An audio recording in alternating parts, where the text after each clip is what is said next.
It's Tuesday, April 21st, one day closer to round one, and NFL insiders are working hard to convince you they have all the answers, when in reality, they, just like I, have a tiny, tiny piece of the puzzle. Though I was in the draft room 6 times, I've done pro scouting, college scouting. I have no idea what they're doing, and only the teams on the inside of these franchises know and what they are thinking. We talk the reality of draft night and what to expect post-draft here on Scouting the League. Before we jump in, make sure you're hitting all the buttons. That subscribe one and commenting are the ones that really help us out. Wherever you're listening and watching, make sure you hit those buttons. Comment, let me know what you're thinking, what questions you have, or just flat where I have it wrong. Always happy to interact and hear what you have to say. Follow me over on Twitter at RightStepADV is where you can do that. Check out my website if you have more questions on who I am, rsafootball.com. While you're there, check out the scouting community if you're a scout or aspiring scout, and check out our partner over at bluemaca.com. Code Scouting20, get a little discount. Let them know we sent you, bluemaca.com, for the insoles that upgrade every pair of shoes you have. Make sure you're locked and loaded for Wednesday of this week. Tomorrow, Jordan Reed joins Neil and I to talk and wrap all things 2026 NFL draft before Jordan probably heads to Pittsburgh for this year's draft in person. It is going to be a lot of fun. Always love talking to Jordan and always great insight from him. So as we get towards the draft, we are getting close to night one, night two, where a lot of the intensity and tension really happens. It is hard to describe what those nights are like. Hard to describe what a first round, whether you have a pick or not, is really like. There is an intensity level to a draft room. There is a tension that exists in a draft room. There is so much hurry up and wait, so much bated anticipation, some quiet munching and sipping over on the side, a little bit of conversation, perhaps a phone call or two that's going to happen as teams are moving, answering questions, still doing a little bit of that. But it is a 3 hours that can creep by, and it's a 3 hours that can absolutely fly by.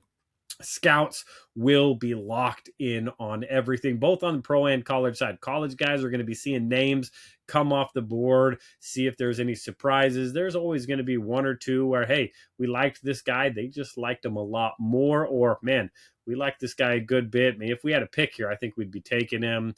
On the pro side, again, hitting and trying to anticipate those needs from across the NFL with all that work that they have done.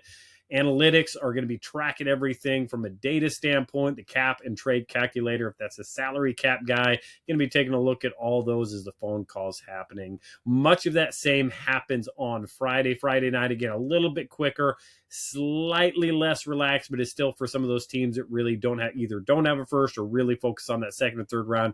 You're fully locked in. Saturday, a little less formality, really locked in a little bit earlier in the morning, but you're really getting ready to go. As that Saturday rolls along, again, it does not slow down for scouts. As day three progresses, undrafted free agent numbers start to shake out. You're talking probably 5th round, 6th round. You start to see where the numbers are going to be, where you need to sign players, where directors need to get involved with some of these guys that you really like. It is recruit. It was selling opportunity, is finding fit, talking some guaranteed money and signing bonus. Final picks happen, and then the post-draft sprint, which is one of the busiest, most frantic, most fun times. It's a time with the scouts are really locked in for. It's where they can go and try to find some guys, get some guys that they really liked on the road, character fits, overachievers that find a way to make that final 53, where a lot of really good agents have done their work, had good conversations leading up to the process. They get their guys in a really good fit. Again, sometimes you forget the money. We like this opportunity. Let's go there. It is a fun 3 days for scouts that work really hard throughout an entire year, multiple years on prospects going into it. But at the end of that round 3, you get your position done. Man, you breathe a sigh of relief and you're pretty glad the 3 days is done. You have some time to reflect. You think about your draft. Hopefully you liked your own draft. They are your guys now, so you better lock in, get behind them. But post-draft could be a tough time as well for teams like Miami, New York, Atlanta, Tennessee, Vegas, the New York Jets, perhaps Minnesota. teams that are in their first or second year with new leadership, typically you're going to have the most changes here. Neil and I, of course, will be covering all of those with front office updates as they come out.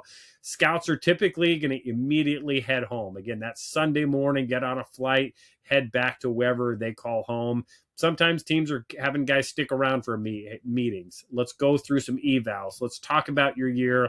Let's talk about what you need to improve on. Or the unfortunate part, sometimes, hey, we're going to go a different direction with your position, whether that's an area scout, regional, national scout, if that's a director, if that is a pro scout. Maybe there's some moving, maybe some people get reassigned, move to a different spot. Again, these meetings are often happening in person. You want to just keep these guys around, but that is not always the case. There are plenty of cases where Zoom calls the week post-draft are what lays out these changes. It's a tough time. Hopefully, scouts have a year left on their contract. Again, most scouts have rolling two-year contracts, meaning, again, each May, June, you're re-signing, adding another year to that deal, which always gives you a little bit of comfort level, but there are plenty of new bosses that come in and say, hey, we're going to play these contracts out. We're going to, have to see where everything's at come next year, and that is always a tough time. Hopefully, you have a good network to fall back on. Hopefully, you trust your work. You have a good reputation on the road.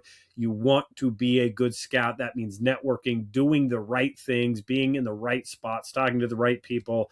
That is always going to fall back on. Never a fun time, certainly, but changes in the NFL, just like changes on a roster, are going to happen. Neil and I will track it all. Make sure you're following Scouting the League, and of course, Neil Stratton at Inside the League for every change that's going to happen. It should post-draft be a time for evaluation, be a time for development, something that is sorely lacking across the NFL. The summer months is a time for scouts to get some fall work ready to go, start to work through Blesto or NFS lists, start to think about some one-liners for guys that are draftable in their area. But NFL teams have got to do a better spot developing, evaluating, giving a good, tangible runway of feedback for these scouts, front office people to get better if they want their entire team to get better. When that happens, teams perhaps will have to work a little harder in the summer when everybody else in the building is. Again, scouts enjoy their summers, absolutely deserve them, but there is going to be a time to get some development and a time to get some rest. Hopefully, it is a continued point of emphasis as I am having conversations all over the place. Development and evaluation needs to happen. Scouts want to be evaluated and developed. Give them the opportunity, even if sometimes that evaluation can be a little bit tough. Questions, thoughts, comments, head over to Right Step ADV on Twitter. Hit me up. Hit me your questions. Hit me your thoughts. Hit me your comments. We are one day closer to the 2026 NFL draft. So come on, keep scouting.